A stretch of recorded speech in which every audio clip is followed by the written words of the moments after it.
जय श्री गोरक्ष। प्रिय श्रोताओं, आप सुन रहे हैं वाल्मीकि रामायण और आज आप सुनेंगे वाल्मीकि रामायण का भाग 189 तथा उत्तरकांड का भाग 53। पिछले भाग में आपने सुना कि लक्ष्मण ने सरयू नदी में जाकर डुबकी लगाई और अपने शेष स्वरूप को प्राप्त हो गई। उसके पश्चात यमराज की बात याद कर, महाकाल की बातें याद करके श्री राम ने अपने चलने की तैयारी की। तो गुरु वशिष्ठ के कहने से लव और कुश दोनों को उन्होंने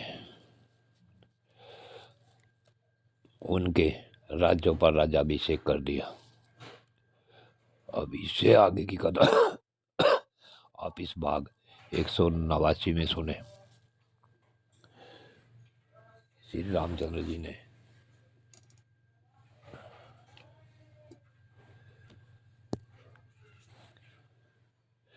शीघ्रगामी दूत मथुरा नगरी को भेजे। उन्होंने मार्ग में कहीं भी पड़ाव नहीं डाला। लगातार 3 दिन और 3 रात चलकर वे मथुरा पहुंचे और अयोध्या की सारी बातें उन्होंने शत्रुघ्न से यथार्थ कह सुनाई। श्री राम की प्रतिज्ञा, लक्ष्मण का परित्याग, श्री राम के दोनों पुत्रों का राज्याभिषेक और पूर्ववासियों का श्री राम के साथ जाने का निश्चय आदि सब बातें बताकर दूतों ने यह भी कहा कि परम बुद्धिमान भगवान श्री राम ने कुश के लिए विंध्य पर्वत के किनारे कुशावती नामक रमणीय नगरी का निर्माण करा है। इसी तरह लव के लिए श्रावस्ती नाम से प्रसिद्ध सुंदरपुरी बसाई है। श्री रघुनाथ जी और भरत जी दोनों महारथी और अयोध्या को सोनी करके साकेत धाम को जाने के लिए उद्योग कर रहे हैं। इस प्रकार महात्मा शत्रुघ्न को शीघ्रतापूर्वक सब बातें बताकर दूतों ने कहा, राजन शीघ्रता कीजिए। इतना कहकर वे चुप हो गए। अपने कुल का भयंकर संहार उपस्थित हुआ जान सुनकर शत्रुघ्न ने समझा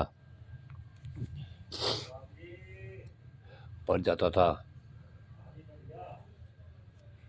कांचन नामक पुरोहित को बुलवाया और उन्होंने सब बातें यथावत कह सुनाई।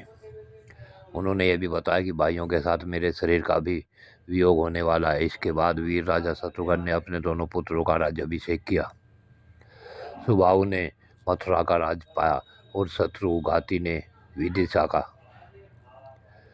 मथुरा की सेना के 2 भाग करके राजा शत्रुघ्न ने दोनों पुत्रों को बांट दिए तथा बांटने के योग धन का भी विभाजन करके उन दोनों को दे दिया और उन्हें अपनी अपनी राजधानी में स्थापित कर दिया।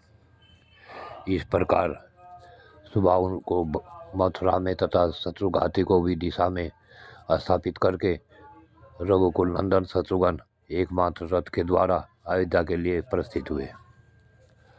वहां पहुंचकर उन्होंने देखा महात्मा श्री राम अपने तेज से प्रज्वलित अग्नि के समान उपस्थित हो रहे हैं। उनके शरीर पर महीन रेशमी वस्त्र शोभा पा रहा है तथा वे अविनाशी महर्षियों के साथ विराजमान है।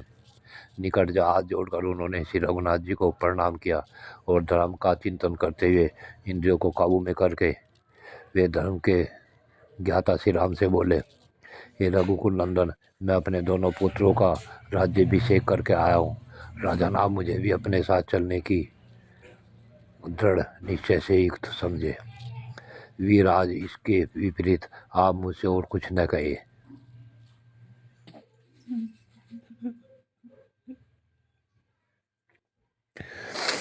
क्योंकि उनसे बढ़कर मेरे लिए दूसरा कोई दंड नहीं होगा। मैं नहीं चाहता कि किसी के विशेषतः मुझ जैसे सेवक के द्वारा आपकी आज्ञा का उल्लंघन हो। शत्रुघ्न का दृढ़ विचार जानकर रघुनाथ जी ने उनसे कहा, बहुत अच्छा। उनकी यह बात समाप्त होते ही इच्छानुसार रूप धारण करने वाले वानर, रीछ और राक्षसों के समुदाय बहुत बड़ी संख्या में वहां आ पहुंचे। साकेत धाम को जाने के लिए उद्यत हुए श्री राम ने दर्शन की इच्छा मन में लिए वे सभी वानर सुग्रीव से को आगे करके वहां पधारे थे।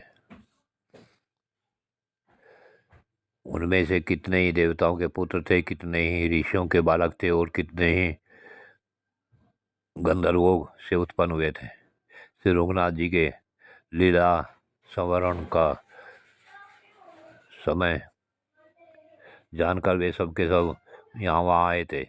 उक्त सभी वानर और राक्षस श्री राम को प्रणाम करके बोले, राजन, हम भी आपके साथ चलने का निश्चय लेकर आए हैं।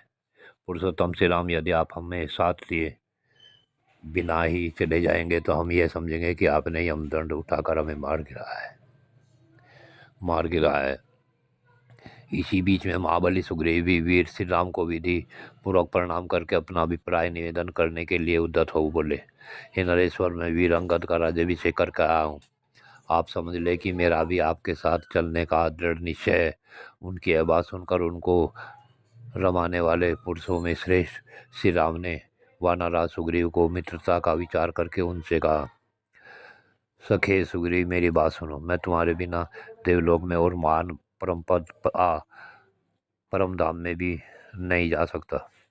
पूर्वोक्त वानरों और राक्षसों की भी बात सुनकर माँ यशस्वी रघुनाथ जी बहुत अच्छा कहकर मुस्कुराए और राक्षस राज विभीषण से बोले, महाप्रकर्मी राक्षस राज विभीषण, जब तक संसार की प्रजा जीवन धारण करेगी तब तक तुम भी लंका में रहकर अपने शरीर को धारण करोगे। अब तक चंद्रमा और सूर्य रहेंगे, जब तक पृथ्वी रहेगी और जब तक संसार में मेरी कथा प्रचलित रहेगी तब तक इस भूतल पर तुम्हारा राज बना रहेगा। मैंने मित्र भाव से ये बातें तुमसे ही कही हैं। तुम्हें मेरी आज्ञा का पालन करना चाहिए। तुम धर्मपूर्वक प्रजा की रक्षा करो। इस समय मैंने जो कुछ कहा है तुम्हें उसका प्रतिवाद नहीं करना चाहिए। महाबली महाराक्षस राज, इसके सिवा मैं तुमसे एक बात और कहना चाहता हूँ। हमारे इक्ष्वाकु कुल के देवता हैं भगवान जगन्नाथ, श्री शेष साईं भगवान विष्णु, इंद्र आदि देवता भी उनकी निरंतर आराधना करते रहते हैं। तुम भी सदा उनकी पूजा करते रहना। राक्षसराज विभीषण ने श्री रघुनाथ जी की इस आज्ञा को अपने हृदय में धारण किया और बहुत अच्छा कहकर उनका पालन स्वीकार किया।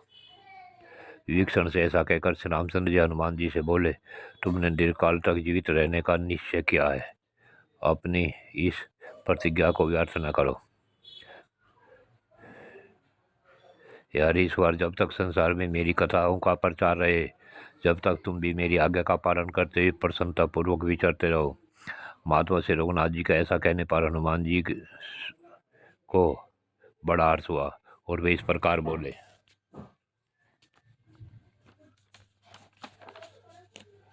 भगवान, संसार में जब तक आपकी पावन कथा का प्रचार रहेगा तब तक आपके आदेश का पालन करता हुआ मैं इस पृथ्वी पर ही रहूँगा।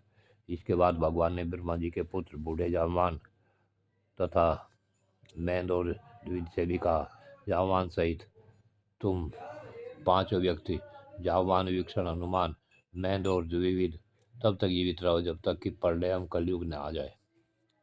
इनमें से हनुमान और विभीषण तो प्रलय काल तक रहने वाले हैं और शेष तीन व्यक्ति कली और द्वापर की संधि में श्री कृष्ण अवतार के समय मारे गए या मर गए।